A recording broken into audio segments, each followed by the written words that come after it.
So I've changed these questions a bunch of times. So you guys are in for, like, they could be, the ones you read, they're totally different. But before we jump in, if you guys could kind of go down the line, introduce yourself, which company you're with. And then also, I was trying to think of a really good kind of icebreaker question that I didn't prep you for. So I was thinking, what's your karaoke go-to song? And you only have 10 seconds. There's a countdown right there, which really makes you nervous. And so we'll start with you, Brent. Hello, everybody. Thanks for joining our session today. Brent Nixon, Chief Ecosystems Officer at Reputation. And my karaoke song, I must admit I'm not a karaoke person, but I think if I was, it would be a Tom Petty song. Love it. Good answer. I'm Allison Munro, CMO and Chief Ecosystem Officer at Venna. And I actually know what my go-to song is because I did karaoke 2 weeks ago, and it was Jack and Diane. Nice. Awesome. Good answer. Sanjay Mehta, Chief Cloud Officer at Tackle. And before Tackle, I worked for a company that was Japanese headquartered, so I was blessed with a lot of karaoke. And it always amazes me, no matter how thick your accent is, when you sing Sweet Child of Mine, it's always perfect. So I'd probably go there. Perfect. That or Baby Got Back. I don't know.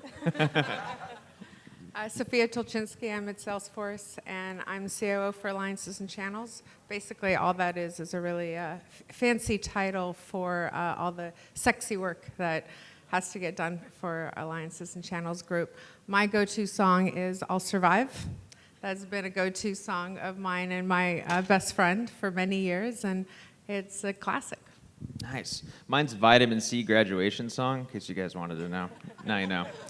So we're going to start with the most general question ever for you, Brent, and then maybe go down the line because I think this is an important one. So we've talked a ton here about the metrics and things and why partnerships are great, but why should the C-suite really care at all about what's going on here and what partner leaders are doing? So very general to kick this thing off. That's a very open question. So the C-suite, when you think about their view on an ecosystem, and even if you take it up to a board level, and maybe I'll flip it around a little bit and say sort of how as leaders, as we're working with the C-suite, how do you get them to really understand the value? Because I think it comes back to why they should care is that they need to see the value. And I think a lot of us in the room are probably, our companies are $50, $100 million, $150 million companies. So we're still relatively small. Sofia is probably the largest one in the room coming from Salesforce. But one of the things that I've learned over my last probably 5 to 7 years as I've been in these more senior level roles around partnerships is, and it's not just going to the C-suite and saying, if we do this partnership, we'll go get more revenue or higher ASPs, because that's a fairly common way. The approach that I've taken over the past, and this is my second kind of stint in this role, is some of the differentiation values. And I look at an ecosystem and I look at the partners that we go after kind of in a couple of major, different buckets. There's always can we get some partners if you are doing resell? That's a way to get some kind of channel business. But then you start to think about the technology integrations. And I think that's actually even becoming a broader part when you think about an ecosystem, because then we're connecting technologies together. And we look at it kind of in two areas. And this is where you can get the C-suite to really engage, especially your CEO and then your CRO. And your Chief Product Officer or CTO, depending on how you're structured. And you look at it from the standpoint of, if I'm going after, we'll call it large strategic technology partners. And that's where you're creating an integration, but then it's allowing account access and sort of prominence in the market. And Sofia and I were talking about this the other day. We call it a power of three, of how do I get to look bigger in the marketplace. And then the other area that we focus on a lot is product differentiation. Who in the room has an engineering team that doesn't have anything to work on because they've got everything delivered in their product roadmap? Nobody. So one of the things that we focus on is how can we look for technology integrations that drive product differentiation and kind of relief on the product roadmap. So I think if you go back to your C-suite and you're focusing on, yes, the revenue, the ASP gains, et cetera, but then account access, especially those of us, our company included, trying to get mid-market enterprise, it's hard to get into those markets as a small company. And then the product differentiation that you can bring. I think those, if you do a good job on those, you're going to get your C-suite, and in the case of Reputation, We have very strong board support because we have a few people on our board that have seen this work. So we're in a unique situation, but those would be the three Awesome. things that I would push. Sophia, do you want to add to that? Yeah, it's all about value creation, right? As Brent said, is why would CEO, CRO, or even an AE pay attention to a partner? And it's all about what they get from it. It's whether they're getting growth, it's whether they're getting more access to customers, and it's whether they're somehow increasing our stickiness to drive success that's going to make people buy more stuff, right? So at the end of the day, we care about the entire cycle. So how do the partners actually extend the entire cycle? Something we're even going through is kind of shifting our strategy around partners are an extension of everything we do, of our sales teams, of our services teams, our success product teams, marketing, everything. And so instead of an organization having a pillar somewhere that says, oh, this is my alliances and channels group, it's a horizontal. And that's the message that we're trying to sell through. We're a very direct focus organization. 97% of our revenue is direct. And that is a model that we're trying to shift over the next 5 years to actually change it to be about 10% indirect. And it's not a small feat in a company this large. So it's all about value. You have to sell the C-suite value. It's either they're going to get more, they're going to spend less, and they're going to do something faster. Do you want to add to it? I feel like Yeah. you have the look like I want to add something to that. Yeah. I feel like I'm there. I think, when I think about, we've just gone on an ecosystem transformational journey. I've got my VP of partner sales in the crowd to keep me honest, and feel free to follow up with him. Going back to the question of why should the C-suite care, if we agree the CEO owns go-to-market, and if we agree that the CMO owns the market, and we agree that partners are transforming not from a department or a single siloed piece of the business or a transactional part of the business, and it's actually becoming part of our ecosystem strategy, then there is absolutely no reason why every single member of the C-suite plus the board should not be aligned and delivering against a go-to-market strategy that includes your ecosystem and the extension of your inbound and outbound product and community in order to accelerate growth and a force multiplier. Yeah. I'll pile on maybe a bit. I think, and I might be biased being an alliances guy for a long time, but I think it's the only place in the company where you can influence every other group in the company, right? Like you can have a massive impact on product strategy. You can have a massive impact on ARR. I'm talking to my CFO about how to negotiate with Amazon to take my listing fees down to drive margins. I'm talking to my legal team about how to use standard contracts to make procurement faster. Like you have such a broad reach. And I think you have the opportunity to really create the plus one. And if you look at I look at partner teams in two main capacities. One is you got to remove friction today. And to your point, you got to make it easier for sellers to sell. And great alliances can do that, and great ecosystems can do that. And the other thing you got to do is figure out when this wave dies, because they all do, what the hell are we going to do next, right? And what's our second act? And the partnership teams are uniquely positioned to make sure that you're prepared for that. And then you always stay relevant in the C-suite because you're always on the bleeding edge of your go-to-market strategy and your product strategy. So Sanjay, let's go deeper there. So which metrics do you care about and report to the C-suite? Like, are you PQL, PIL? What are the important things do you think that the board and the exec team care about? Yeah, a bit all over the board. Like ARR is my North Star for sure. And I once met a high-performance coach. I was living down in Australia, and he was talking about the performance plateaus of athletes. And I'm not one, but if I was, what I learned was you essentially, and it happens in your sales ranks as well, like suddenly everybody's like 70% of quota. And unless something unnatural comes in as a force to get you to perform at 90% or 110%, you just don't get there. So I always look at the ARR goal, but then I task myself and my team with saying, how are we going to get the 10% or 20% above ARR to reach the stretch goal? Because the sales team doesn't have the capacity to do it, right? So unless you do something unnatural, it's not going to happen. So I look at ARR, then I look at the stretch ARR, and then on the exact opposite side, I look at leads, right? Like we work with the big cloud providers, so what is truly being sourced by partners? How are they coming in? What's the conversion rate? Is it better than others? What's the sales value? Is it better than others, right? What's my partner lead compared to a marketing lead? So it kind of runs the gamut from the super tactical to the super strategic. And then along the way, there are softer metrics around how many lean-in partnerships do I have? How many co-innovations do I have? If I'm sitting at reInvent, how many mentions did I get? Like, there are a bunch of things you can measure to really figure out influence. And then there's just kind of the feeling in your gut. Like, are my partnerships making a difference, right? Do I hear from my sales team that my team is making a difference? So I think those are equally as important as the hard metrics. How about at Salesforce? So our biggest partners are consulting and system integrators, and they implement about 70% of our implementations. So a lot of it is, how do you measure influence in this world? We have partners attached at our opti levels. So our instance of Salesforce will have a partner attached, and you could be a reseller, you can be an implementation partner, or you can be a sales partner. You could also be all three, depending on which region you're in. So it's a lot around the influence of our booking number. We call it annual contract value, ACV. We don't track partners on ARR because, like I mentioned, we're direct. And so we're tracking the partners on healthy implementations and also how they influence our ACV. Some of the stats that people mentioned earlier today about like higher close rates, larger deals, all that is true. Our close rate with a partner involved, whether they sourced it or not, is up north of 50%.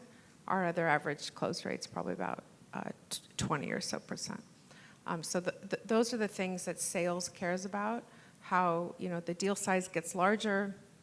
What's the close rate? I'll be honest, we actually don't decrease the sales cycle with partners. We actually increase it a bit, but usually the increase is worth the dollar value that comes in. So with the size of the ecosystem of the Salesforce App Exchange, do you guys look at that to stand out? This will be one of the many.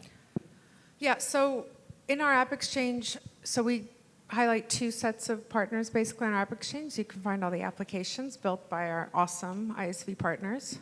ActiveCampaign, obviously, quite the love affair, which I love to hear if you were in the session before this, and our consulting partners. So our App Exchange partners that are actually selling applications, we do track ARR, we track how many customers. We also track metrics around if you're using Salesforce and you're running more than 6 apps along with your Salesforce, our attrition rate goes down to about 5%. I mean, think about that. Our ARR attrition goes down to about 5% if a customer is running 6 or more apps. Like that kind of stuff that's the stickiness. And people recognize the true power of the ecosystem that way. It also extends our products. We are not everything to everyone, even if we like to say we are, but we get to say that because of our ecosystem.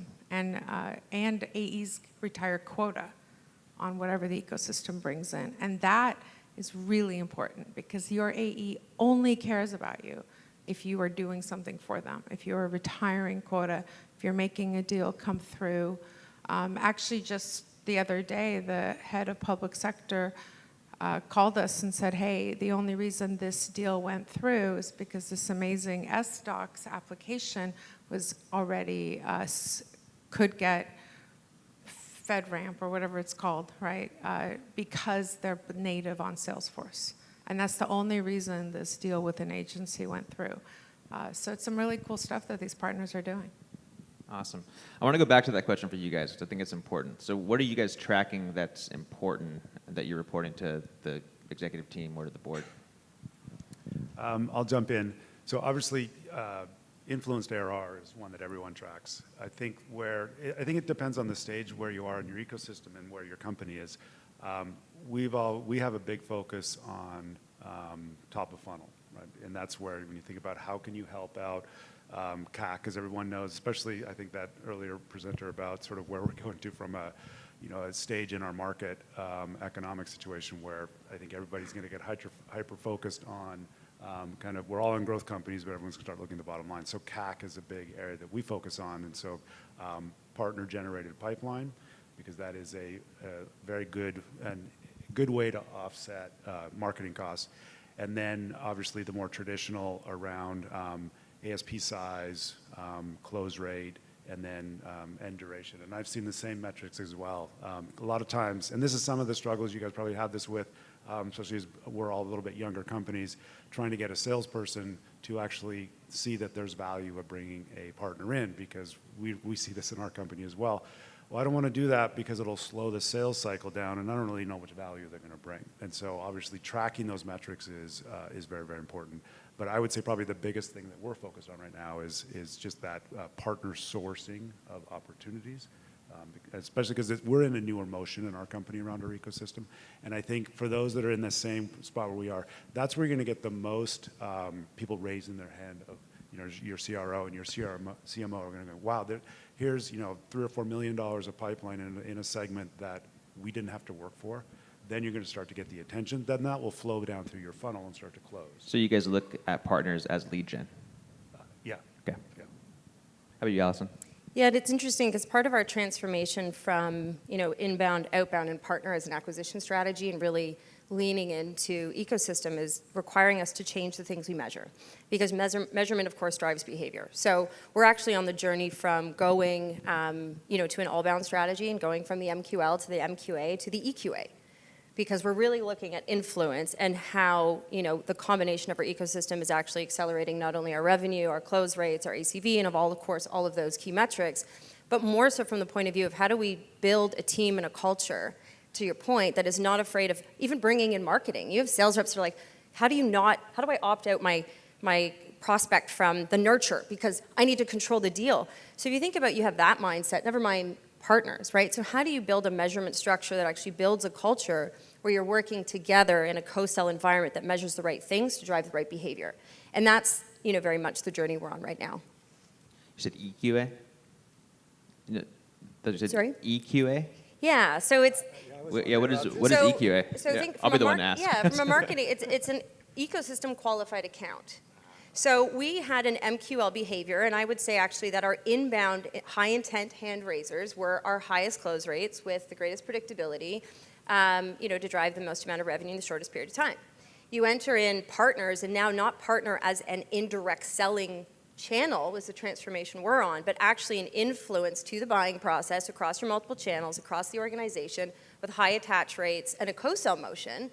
And in order to do that where we're not competing against each other, think marketing, partner, and sales, we're actually building an ecosystem qualified account that brings in behavior intent in your ICP in order to drive the right behavior. And then underneath that, you have the attribution of who, what, and where. But ultimately, as a cultural movement, how do you get the best out of your sellers working with your partners in a co-sell motion supported by marketing and tools like Crossbeam and others, where you're able to actually build in, or what we saw earlier, sort of I think it was near bound, right? And really take it that holistically and be able to see where to drive the right investment versus who gets credit for the first touch interaction. Are you guys at the point where you will require a partner to be attached to a deal in order to close it? We are not, as in we have to have a partner? Yeah. No, we are certainly not there. We are in that motion in order to be able to go there. We have a high attach rate in services and consulting. We're building out our ISV strategy in a better together scenario. And our goal going back to what do you actually measure when you look at the business and the unit economics is what is the lowest cost of acquiring that customer and the longest lifetime value to be able to serve them, and what does that mean for our attach rate for our partners. And that's, again, I think it's very much the transition from partners and inbound and outbound and getting up every go-to-market and going, okay, this is 30% of our revenue source, and this is, the rest of it, and everyone kind of patting themselves on the back, to instead transitioning in service of our partners and our organization to create more value. And that being our guiding light, to get to that place where I put up a bold question on the board the other day, and I was like, are we going to go from, let's say, 30% attach rate to 100? Well, that was a provocative question that drove a lot of conversation, and that's where we're at going into our next fiscal in February. Just on your last question, I'm very pro-carrot and anti-stick, right? And I think you have to be in a really special organization with top-down leadership from a CEO if you're going to be in a stick company that says, thou shalt do every deal through a partner.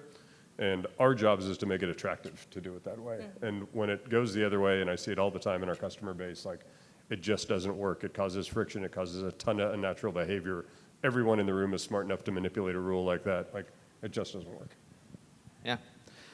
So I know we're running shorter on time, so I'm going to do a little more rapid fire questions for you guys. So where should partnerships sit in the org? Sanjay, to you. I mean, do you think sales or marketing, or should they be their own island? I've seen it every way. Yeah, when I came to Tackle, the job was supposed to report to the CRO, and I told Don, I love you, brother, but I'm not going to work for you.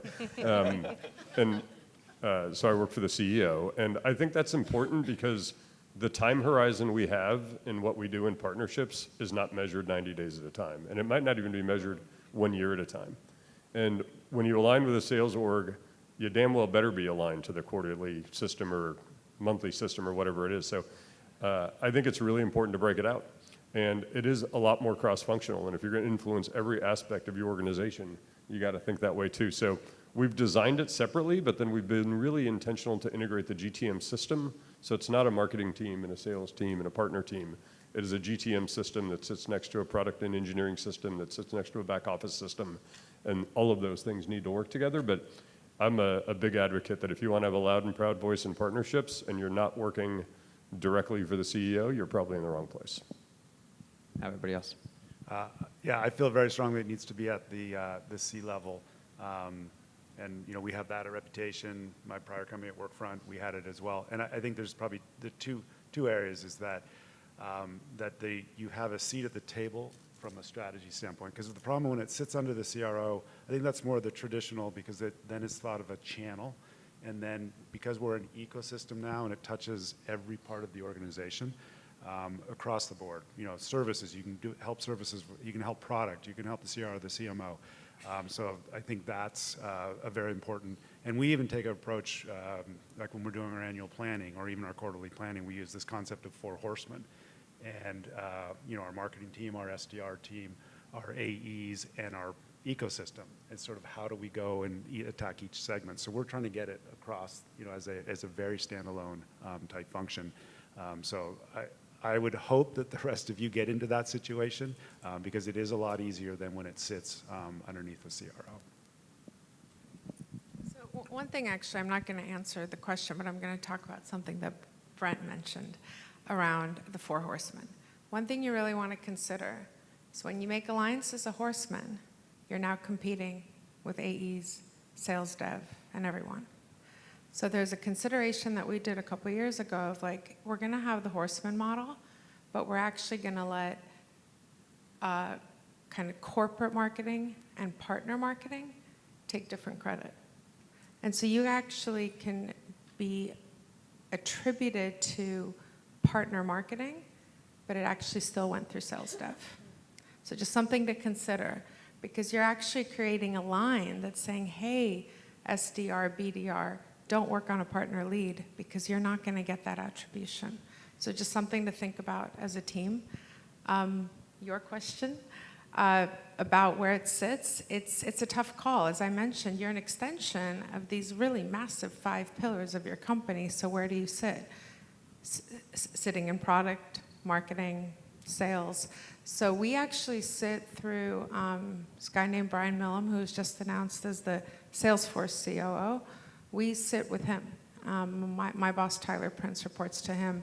And a lot of that is because we need someone that actually sees all of those pillars, not just the single one. So if you're truly in an organization where it's shifting to a partners extend everything we do, you need to be at that level. I mean, of course, CEO, but we're kind of too large to be CEO direct right now. But that's the thing you have to think about.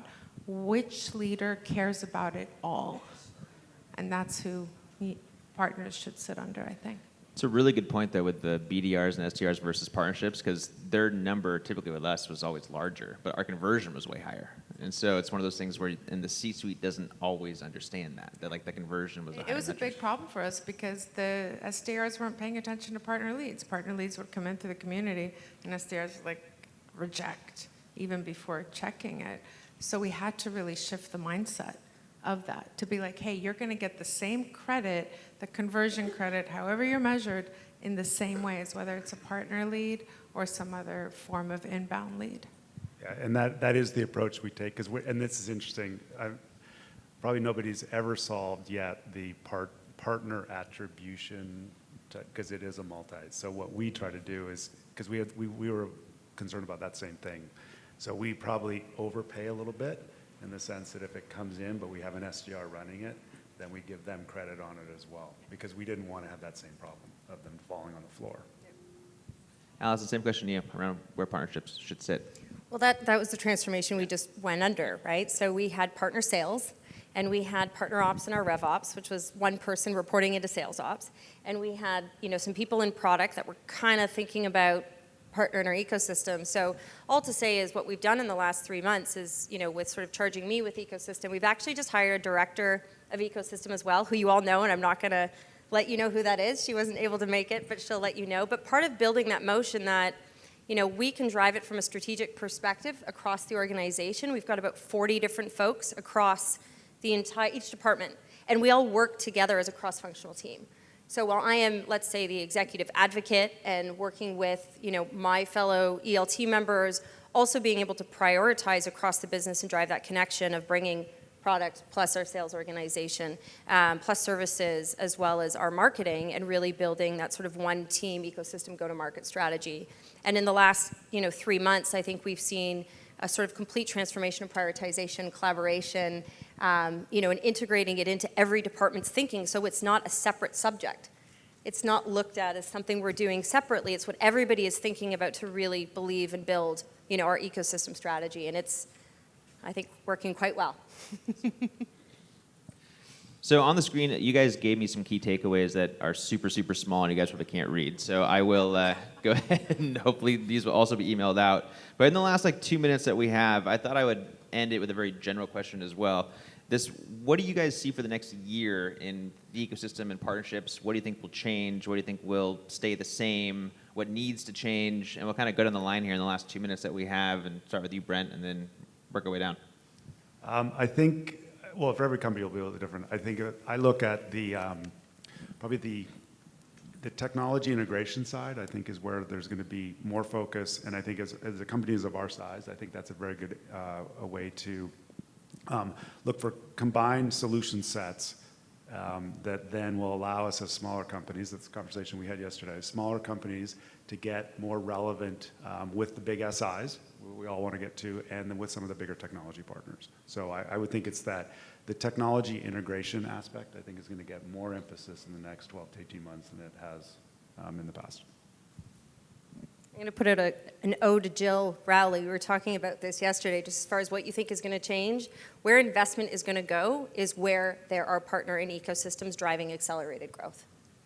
And I think that that's where growth is going to come from, not only in organizations, but that's also what organizations, PE and VC and others, are going to be looking to invest in for longer term, higher accelerated growth in a shorter period of time. So I'd say if the big hyperscalers aren't in your ecosystem, I'd get them there. I think this is the year that ISVs will lose business because they're not tightly aligned with the big hyperscalers and selling through marketplaces to draw down consolidated budget, and we're starting to see it. And the other is related. Lots of folks say the channel is dead. Like, some will die for sure. That's been natural in the channel for 3 decades. But I think it's becoming really clear that the old stream channel still has a place in new stream ecosystems. And it's not just VARs, it's agents and it's distributors, and suddenly people want to talk about consumption licensing while also talking about getting credit terms. It's fascinating. So I think, don't get rid of the old too soon, but if you're not embracing the new, I think you're going to get washed out pretty fast. So I think that as we get into this age and as we get into, decreased spending, the economy's in this weird up and down.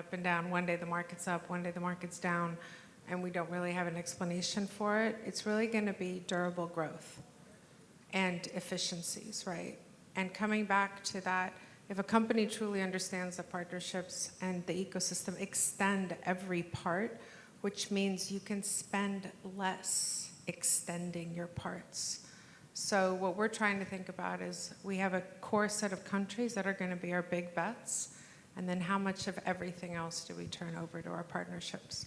because that means the partner's spending the money doing it, the partner's getting the growth, and we can focus on some primary big bets. So I think a lot of that is really understanding how companies having core understanding of the channel is not dead. Using the channel effectively means you don't spend your money building that segment, that country, that industry, whatever it is. So that's how I think we need to think about it going forward.